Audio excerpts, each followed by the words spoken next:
బక్రీద్ ఉంది.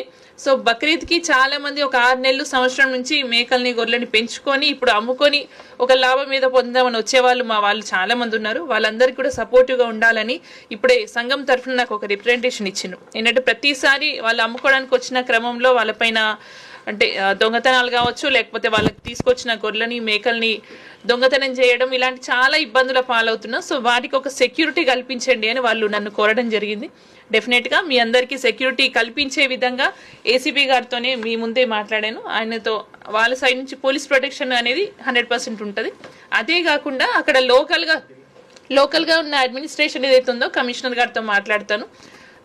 మనకి అంటే కాపర్లు ఎవరైతే అమ్ముకోవడానికి వచ్చినో వాళ్ళందరికీ ఎలాంటి ఇబ్బంది కలగకుండా చూసుకునే విధంగా ముందుకు తీసుకెళ్లాలని నేను అందరినీ వాళ్ళని కూడా ఇన్స్ట్రక్ట్ చేస్తాను.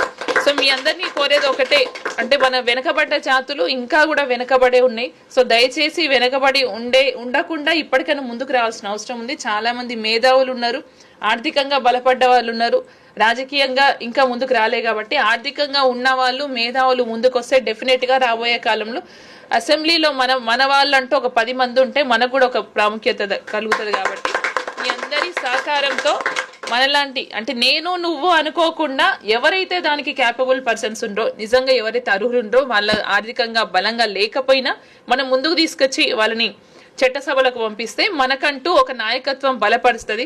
తో మళ్ళా వడ్డిచ్చోడు మనవాడు ఉంటే ఖచ్చితంగా ఎక్కడ కూర్చున్న బంతిలో ఏడ కూర్చున్న అన్నం పెడతారండి. సో మన వాళ్ళు చట్టసభలో ఉండి మంత్రివర్గంలో మన వాళ్ళు ఉంటే 100% మన వర్గానికి న్యాయం జరుగుతుంది. సో అందరూ కుర్మ సంఘం తరఫున వచ్చిన పెద్దలందరినీ ఒకటే కోరుకుంటున్నా.